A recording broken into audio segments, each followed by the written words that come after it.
Olá, seja muito bem-vindo. Meu nome é Evelyn Milani, consultora de imagem do Mude Seu Estilo.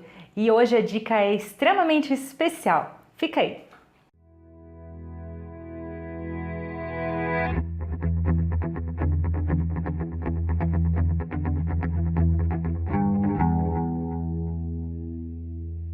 Hoje eu já começo com a minha cola, porque nós vamos falar de 15 itens extremamente importantes da sua competência comportamental.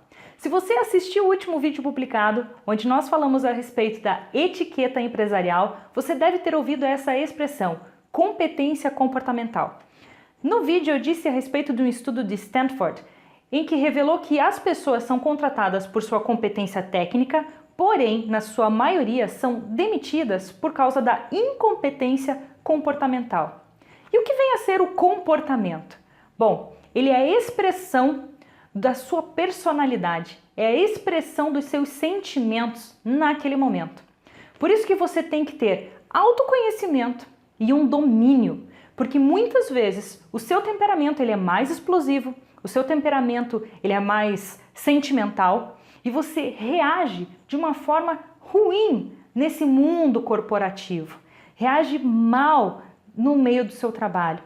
Então você precisa se conhecer, entender os gatilhos que startam essas reações e conseguir se dominar. Isso é difícil? É. Não vou dizer para você que é fácil, mas é extremamente possível quando você conhece. Tudo que você conhece, você consegue dominar. Agora, aquilo que é desconhecido, com certeza te domina. Então, a competência comportamental é justamente essa aptidão de lidar com os seus sentimentos e emoções. É esse controle a respeito dos seus sentimentos. Você pode estar extremamente feliz, alegre, sorridente, você acabou de receber um telefonema dizendo que você ganhou, sei lá, na Mega Sena. No seu ambiente de trabalho, talvez não seja o melhor lugar para você dar um duplo twist carpado de felicidade. Você tem que saber se conter ali naquele ambiente. Claro que eu fico aqui me perguntando, se realmente você ganhou na sua Mega Sena, será que você vai continuar seu emprego? Bom, eu espero que sim, porque eu desejo que você esteja no lugar onde você está por propósito de vida e não somente pelo dinheiro. Quando você tem bem lapidado o seu comportamento, quando você entende como você funciona e entende também como os seus colegas funcionam, isso certamente vai melhorar o seu relacionamento com a equipe. No vídeo onde nós falamos a respeito da etiqueta empresarial, eu falei que a etiqueta é um conjunto de regras justamente para harmonizar esse convívio, esse relacionamento entre a equipe.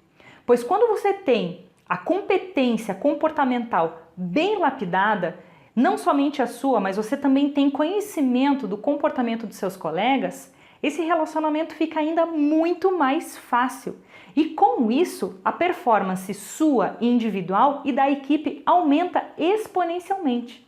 Porque tecnicamente, nós cremos que todos estão muito bem, porque foram contratados com base no currículo, com base no conhecimento. E o que então implica, o que dificulta esse trabalho, o que dificulta o andamento, o que dificulta esse workflow dentro da equipe? Muito provavelmente sejam as relações, que estão um pouco arranhadas. E isso não deve acontecer, porque se você tem inteligência emocional e se você tem competência comportamental, essas questões não podem ser uma dificuldade para que as metas pessoais e do departamento sejam atingidas. Dito isso, eu fui pesquisar algumas competências que são muito analisadas nos departamentos de recursos humanos. E eu gostaria de tratar cada uma delas com vocês. Então, se você tiver um pouquinho de paciência, pega uma caneta, um papel e anota cada uma delas. E vá percebendo se você tem essa competência ou não tem essa competência. Mas caso você não tenha, não se desespere. Não veja isso como um defeito. Veja sim como um ponto para ser melhorado, como um alvo a ser atingido no que se refere à sua competência comportamental. Então vamos lá, vamos para a cola, que são 15. Primeira competência considerada pelos departamentos de RH. Trabalho em equipe. Bom, independente do seu perfil comportamental ou do seu temperamento, dependendo da linha que você seguir, algumas pessoas terão dificuldade de trabalhar em equipe, porque elas têm um senso de liderança e centralização muito forte, mas ainda assim elas precisam aprender a trabalhar em equipe. Quando você trabalha em equipe, você não se sobrecarrega, você consegue envolver todo o time no mesmo propósito, fazer que todo mundo chute a bola lá no mesmo gol e com isso estejam todos envolvidos, estejam todos na mesma motivação para alcançar aqueles objetivos. Você, ainda que não seja líder, mas que você esteja na equipe, maior ainda é a sua obrigação de conseguir se envolver e trabalhar em equipe, sabendo que você tem o seu trabalho, você tem o seu dever, você tem as suas limitações e que cada um ali tem uma parte nesse processo. Dentro das empresas, isso é chamado de job description. Cada um tem o seu e se cada um fizer seu papel, no todo, isso vira uma equipe, isso vira um time. Segunda competência, negociação, diálogo. Isso é extremamente importante, é você conseguir conversar com as pessoas, saber ouvir e saber falar. Você precisa manter esse tipo de comunicação com qualquer nível da sua empresa. Sejam pessoas no mesmo nível, pessoas do nível mais baixo ou mais alto. Saber falar a respeito daquele projeto, saber falar a respeito das suas ideias, você precisa saber conversar. E a maior dica que eu dou para você nessa questão de diálogo é: ouça mais e fale menos. Espere para falar. Muitas vezes a gente se afoba e a pessoa nem falou a ideia dela ainda e você já está querendo remendar aquilo. Então, espere. Ouça. Se você não entendeu, pergunte para a pessoa: é isso que você está dizendo? E só depois que a pessoa se fizer completamente clara é que você emite a sua opinião e aí você desenrola esse diálogo. Terceira característica, e essa eu também sei que para algumas pessoas é difícil: liderança.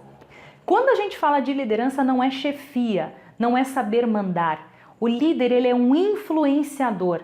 O líder é aquele que, sim, ele mostra a direção, ele fala para a equipe onde que deve chegar, porque é ele que recebe as ordens do departamento, do diretor, das pessoas que estão acima. Mas ele não está ali simplesmente para mandar, para humilhar, para ser um ditador. Muito pelo contrário, ele está ali para facilitar. Então ele deve conversar com a sua equipe, ele deve conhecer a sua equipe, entender o comportamento, o perfil comportamental de cada um, entender onde cada um é melhor, onde cada um ali precisa melhorar. Naqueles pontos de melhoria, é o líder que deve passar esse feedback de uma forma agradável, auxiliar a sua equipe a crescer, porque o objetivo é justamente cumprir as metas, é cumprir o propósito dessa empresa, seja a curto prazo, como aquelas metas semestrais e tal, ou realmente cumprir a missão, visão e valores da empresa.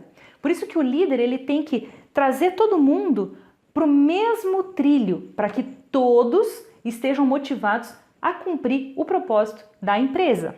O quarto item, boa comunicação. Aqui não tem a ver com o que nós falamos a respeito do diálogo, aqui tem a ver com a forma de se falar. E aqui minha sugestão é: quem mais lê, mais consegue falar. Então você precisa melhorar o seu vocabulário, você precisa melhorar a sua oratória, por vezes você precisa tratar a sua dicção, mas você precisa se fazer entendido. Então, se for preciso você criar toda a sua linha de pensamento para depois você começar a falar, faça. Muitas vezes a pessoa atropela, ela pensa tão rápido e ela acha que ela está falando certinho. Na verdade, ela falou uma palavra do começo e outra do final e aquilo não vai dar certo. Quinto elemento, criatividade e inovação. E aqui eu sei que também que é uma grande dificuldade, porque tem muitas pessoas que não conseguem ser criativas. Mas eu te garanto que essa habilidade é completamente moldável. Você consegue sim se tornar criativo. É só você tentar pensar nas coisas não lógicas. É efetivamente pensar fora da caixa. Quando você tem problemas para resolver, o melhor é você analisar todos os aspectos. Existe uma ferramenta para isso que eu gosto muito, que se chama Design Thinking. E talvez seja uma boa matéria, um bom curso para você fazer e aprimorar a sua criatividade e inovação na solução de problemas principalmente. Agora sim, esse sexto elemento ele vai justamente barrar os mais criativos. A sexta competência é a prudência. Muitas vezes a pessoa é extremamente criativa, ela tem ideias geniais, mas ela não pondera. ela não pensa em todos os aspectos que envolvem essa grande ideia. E sem prudência, ela coloca a carroça na frente dos bois. Isso faz um mal danado para a empresa. Muitas vezes os danos são irreversíveis. Por isso que uma competência muito analisada dentro das empresas é a prudência. Analise todas as alternativas, todas as possibilidades, se der certo, se der errado. Saiba exatamente o que pode acontecer em cada passo que você der, para cada direção que você for, a consequência daquilo. Isso significa prudência. O sétimo elemento é a flexibilidade. E isso não tem a ver com yoga. Eu espero que você também faça um exercício. Esse é um dos elementos que eu vou tratar daqui a pouquinho. Mas é a flexibilidade com fatos e com pessoas. Aconteceu algo inesperado? Aconteceu uma situação que você realmente não tinha previsto? Aprenda a ser flexível. Não exatamente terminar ali o seu projeto ou você reagir de uma forma grosseira, ríspida, mas aprenda a contornar as situações. O mesmo acontece com pessoas. De repente as pessoas erraram naquele workflow e comprometeram o atingimento das metas. Você precisa ser flexível também com essas pessoas. Claro que em alguns casos, onde você já ensinou, já avisou, pode ser caso de demissão, mas não na primeira vez. As pessoas não erram de propósito. Lembre-se que são humanos e humanos, assim como você, também cometem falhas. A oitava competência é o otimismo. E por que isso é tão analisado?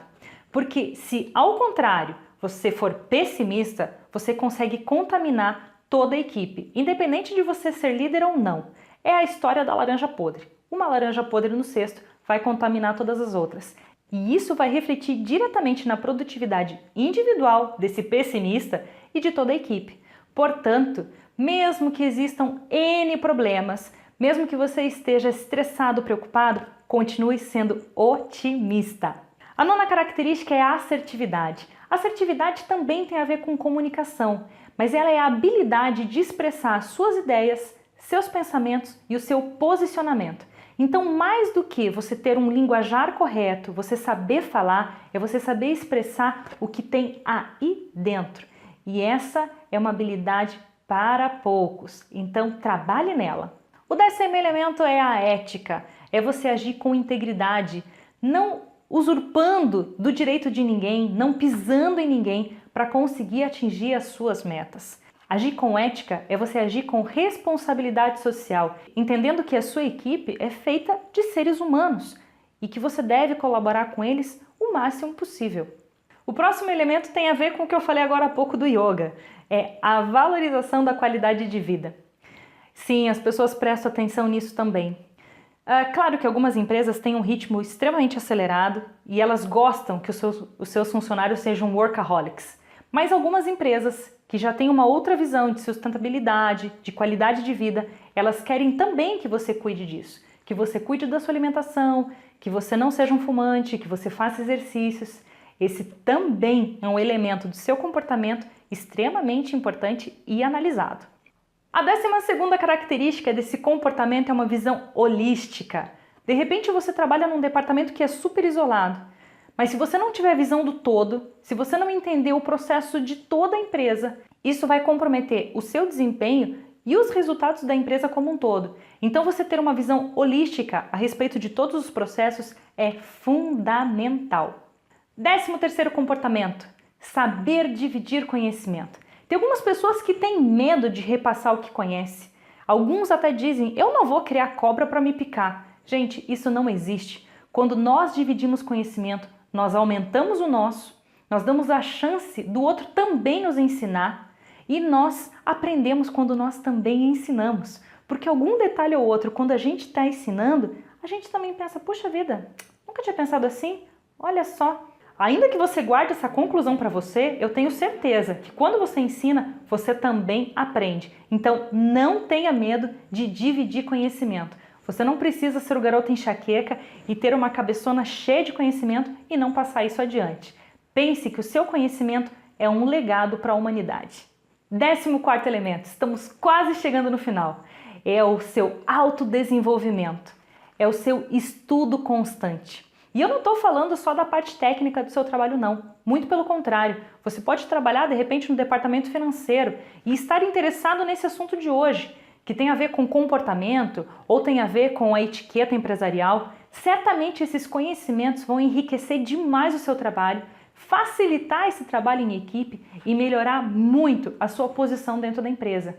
Isso é extremamente observado.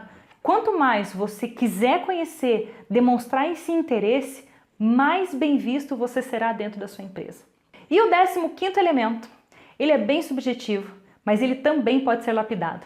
É a intuição. Nas dinâmicas de pré-admissão, algumas delas são voltadas para perceber esse teu senso, esse teu sexto sentido, essa intuição. E na verdade isso não é difícil de ser conquistado desde que você esteja sempre antenado. Leia muito, estude muito, seja sempre muito observador, perceba as coisas à sua volta, perceba as situações, perceba os movimentos à sua volta. E isso certamente vai melhorar e muito a sua intuição. Espero que você tenha anotado esses 15 elementos do seu comportamento que vão melhorar certamente a sua reputação dentro da empresa. Se você gostou desse vídeo, dá um like aqui, compartilha com seus amigos, se inscreve no canal e fica ligado porque nós vamos ter ainda muitos outros vídeos com dicas maravilhosas para você.